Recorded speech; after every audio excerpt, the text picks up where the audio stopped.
Hey guys, welcome back to the PipeCat channel. It is October 11th of 2020 and the world is no less insane than the last time I spoke with you.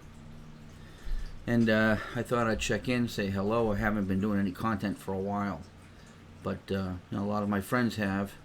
A lot of channels that I admire are growing, and some that I did admire are gone. Strange world lately. Found out that one, I'm not going to mention the name, but there was a huge YouTube channel, very, very popular for UFO cover-up baloney. And I wondered why I hadn't heard anything from them for a while now, because I was subscribed and, on their notification list. So I just did a quick search. Has anybody seen, this guy? Well, his channel is closed down, and there's all kinds of other channels, rival channels, or even unrelated, not rival channels, just like news channels, basically calling bullshit on him, and he shut down. And when I saw some of the grounds by which they called said bullshit, I had to agree. I was bummed out. But that's what happens. I mean, even the smartest people, and I'm not saying I'm one of them, but even the smartest people can be duped sometimes, and they're following along with something that's just not true. I am happy to say, though, that one of my favorite subjects, which is the Bigfoot subject, is only continuing to grow in not only popularity but visibility, and the channels that support it, especially those that are not researcher channels, but experience channels. Those are growing by leaps and bounds. Very good friends of mine, and some people I've never met have got channels out there and websites too that are just swelling up with membership, and I think that's great. So what I'm going to do tonight is I'm going to have a pipe and tell a little story about my own experience, which I never thought I'd really want to tell anybody because, well, again, I to preface this, I'm not sure what this story even was about, but I can tell you what happened. What I'm going to have right now is a pipe full of Maltese Falcon. Maltese Falcon comes from GL Pease, and if you've never tried it before, it's a very nice English with a little bit of a twist in it. A little bit of a kind of an extra plummy kind of twist. I'm not going to go into great detail on it. I do like the stuff very much, and I'm going to smoke it in my relatively brand new Savinelli. Is it a 673, this model? This is the Friday Savinelli, dedicated to Matches 860 John Harden. Pipe smoking fans of my channel will remember John very well, and I've got a tribute video to him in there too. But I bought the tribute pipe sold by the Pipe Nook in Florida. Eddie Gray of the Pipe Nook came up with a wonderful idea to have, because John's handle was Matches 860 and everyone knew it, he smartly commissioned Savinelli Company in Italy to produce 860 such pipes. They were pre-ordered. I got my order in there. My pipe, as you probably saw, and you maybe still can see, mine is number, if it'll ever focus, I don't know if it'll focus. I thought I had this on autofocus. Anyway, mine is number 847. I'm sorry, not 847, 547. Read it again. 547 of 860. So I'm about to smoke the number 547 Friday Savinelli on a Sunday with Maltese Falcon from GL Pease Tobacco Company. Once I get lit up, I'm going to share my little story with you. Prepare to be underwhelmed, because you may not find it to be much of a story, but in hindsight, I've given it more importance than the day it happened. I'll even show you a visual.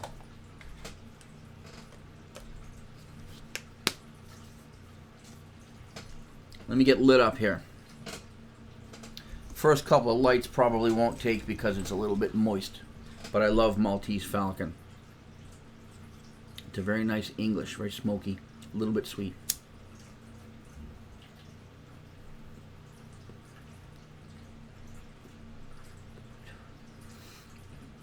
For you critics of the Bic lighter with a pipe, note that the flame at no time ever contacts the wood.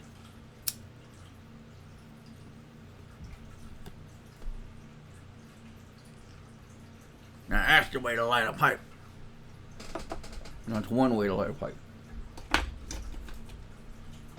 This video is not about pipes, but there's going to be one in it.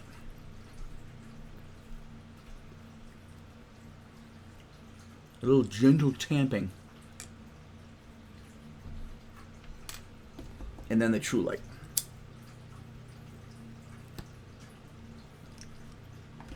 And voila! A lit pipe. And a Starbucks coffee. Who could ask for better? It's Sunday. You got a fat, bearded old guy with a pipe and a Starbucks. This could be good. Could be not, but could be good. I'll show you a picture. Gotta find it first.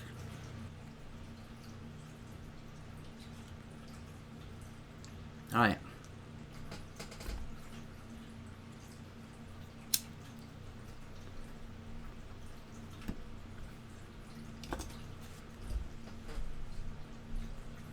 This picture on my phone. Can you see it? That is my niece, who at the time was, let's see, what's the date stamp on this thing?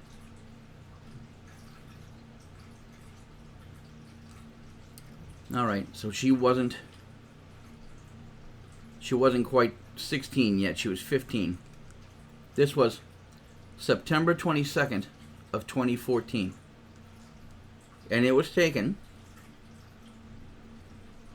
at the West Hill Dam in Massachusetts.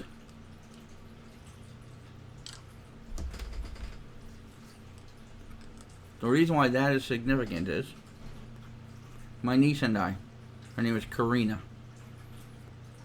we were walking. We went out for a walk.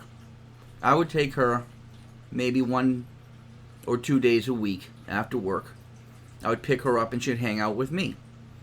Now she's got a younger sister who lives with her, and she's got an older brother who doesn't live with her, but he's got a family of his own. So she lives with her mother and her other sister, and sometimes, you know, when the three girls would get on each other's nerves, I would go and pick up Karina and take her with me.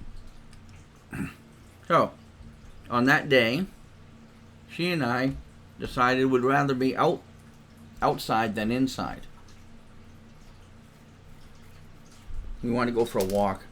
We want to go look at some nature. The West Hill Dam is owned by the military. I forget which branch. I don't know how significant or important that is, but what it is, it's a controlled water flow area. Obviously, it's a dam. There's public, or there was, there isn't now, but there was public access to walking paths throughout the facility. You would walk in a front gate, and you couldn't drive your car in there. There was a parking lot out front, but you'd have to leave your car at one point and get to a trailhead and take a walk. You'd walk up a little path and you'd come out with a few options of ways you could go. Right, left, whatever. There's pathways you could take that would circle around the dam, or one of the pathways led down a straight line, down a long embankment. Earth built up kind of, you know, with a you know, trapezoidal cross section, just a long embankment with a path at the top of it, straight as an arrow, like a gravel road. Walking down that way, you could see a vista on either side of you. But at the long end, at the far end of that path, there were woods. There was a wood there, and the path, if you wanted, when you reached the end of the path, there were some seats that you could sit at and look out over the water or the woods or the fields, whatever you wanted. But you could also continue to walk into the woods if you wanted to. Well, my niece and I decided, let's walk at least that far. Let's get to the woods, see how we feel, and see which way we want to go from there. When you talk a lot, your pipe goes out. Well, we walked down the path, chatting, beautiful day. And there were other people walking, coming back from the way that we were going. None of them had anything to say other than a quick wave or a hello. So we made it. And when we got to where the benches were, we were going to decide, were we going to sit on a bench for a while, or were we going to go, take another path, maybe into the woods. And she was saying to me, well, it's pretty here. Let's just sit here for a minute and see, and then we'll figure it out. Before we even sat down on one of the wooden benches that were there, I heard something. Something, I mean, for lack of a better term, it sounded massive. It sounded large. Now, I'm not saying that what I heard was a living thing, but I heard something move in the woods. And it couldn't have been more than 40 feet from where we were standing. We were right at the tree line. The path ended perpendicular to the tree line. The path ended, and then there was woods. And it was pretty dense, too. You'd have to find the path to get in there, because you couldn't really push between the bushes to get into it. It's just too dense. Well, I looked at my niece, and I said, do you hear that? And she said, I hear something. I said, what do you think that is? I don't hear a motor or anything, so it's not like somebody, out four-wheeling in the woods or something. It's just something big moving through the brush. And she said, I don't know. I said, do you want to walk into the woods? She says, I don't know right now. So I said, well, let's stand here and listen to it for a minute. No sooner did I say that, another noise, come from the direction of that motion. And this noise sounded, now, I'm not going to use the word, you fill in the blank, but it sounded like the lowing of a bull. If you've ever been up close to a bull when you decided to get pissed off, you hear that kind of sound come out of them. And it's not a sound that a human can make, and it's not a voice that you could imitate, and certainly very few living creatures that I've heard have a voice that loud that you could feel it. You could kind of feel the vibration up in here. And it only did it one time. And it was like that. And I looked at her, I said, is that a cow or a bull? And she said, I don't know. I said, it didn't really sound like a moo. It sounded like a grunt. Now, mind you, we did not smell anything, and I visually did not see anything. Whatever this was, it was at least 40, maybe 50 feet away from us through dense brush in the woods. We were still at the end of an open path with the benches next to us. So I said to her, I think it's probably a good idea that we just go back the way we came, because I don't know what that is. Mind you, there are no farms near this place. There's no farms. There's no wandering cattle. Okay? There are no moose in this area. There are no moose this far south in New England. They're just, if there are, they're very rare, and they're probably up on the sides of mountains somewhere, but they're not where we were. Deer around here, although we do get some mule deer, none of them make a noise like that. Deer sound like they're coughing or something. They're weird, but they don't make this noise. So we weren't going to stick around and hear the second chorus of the song. So there was a certain frightening contingent in the noise. I gotta admit. Again, I have not used that word that everybody's looking for, but I will tell you that it was in the back of my mind in those days. Not because I was studying it, researching it, but I had heard a couple of stories, and when I couldn't think what that noise was, that's the only thing that came to my mind. And that probably was the impetus that got me interested in, researching cryptid animals later in life. I'm still not going to claim the title of research. Just looking into, exploring, reading and listening to other people's experiences. Listening to anecdotal stories, stuff like that. In recent years, as you know, I've actually encountered and spoken with true, experiencers of that phenomenon. And these have been very, very credible people. And I sense no bullshit in the ones that I trust. Like I said, I led off the beginning of this conversation talking about someone who I was interested in, and they shut him down for bullshit. Well, these are not guys like that one. They're not supporting a subject that is literally out of this world, as far as we know. The people that I have been interested in lately are very, very credible. And they're supporting something that could very easily be there. And I know that it's there now. Because look, if someone that you trust, really trust, tells you they've seen it, and they've heard it, and they've experienced it, and they have detail that you couldn't dream up in a lifetime, and has been repeatable and supportable, corroborated by others who've had similar experiences where it was almost identical, and all of them were people not from a pool of dreamers, but from solid people, contributors to society. They have really nothing to gain by supporting something that's not believable. So that's what kind of got me to follow along. So throughout this recent years, I've thought about telling my little story right there. That's all there was to that story, by the way. It didn't go any further. My niece still remembers it too. And but the way she looks at it is simply, gee, I wonder what that was in the woods. And that's all. It stays like that with her. With me, I think I have an idea what it probably was. And in recent days, I found out that that phenomenon is actually closer to home than I thought. A lot of attention lately has been turning to New England for that. And I'm finding out that some old friends of mine, ones I've known for a very long time, have had stories that they just have been sitting on because they just could not see themselves telling anyone. Until they got to know me well enough and said, if I tell you something, you won't think I'm crazy. And I'm like, God, depends on what it is. I already think you're crazy in some cases. No.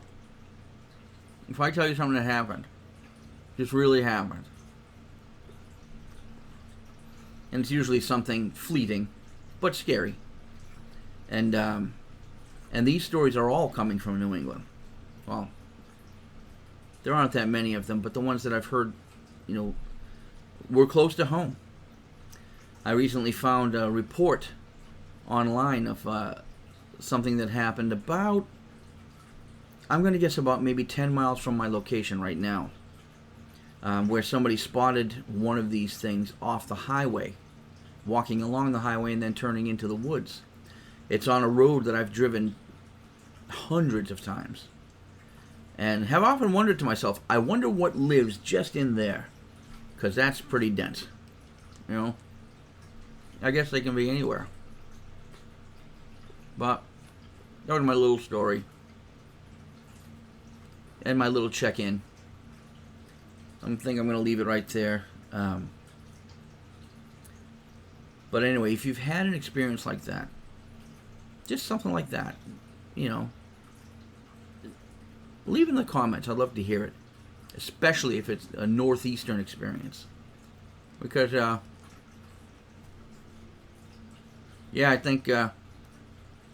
think my opinion about going camping and stuff like that might have been altered in recent times, and when it touches home even a little bit like that, it's worth discussing.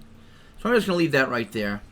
I'm going to finish off my my Maltese Falcon here, and anyway, I want to wish everybody a happy fall, and if I don't talk to you again before Halloween, stay safe. You should stay safe at Halloween anyway, but especially this Halloween, you know. So take care of yourselves, and I will talk to you soon. Thanks.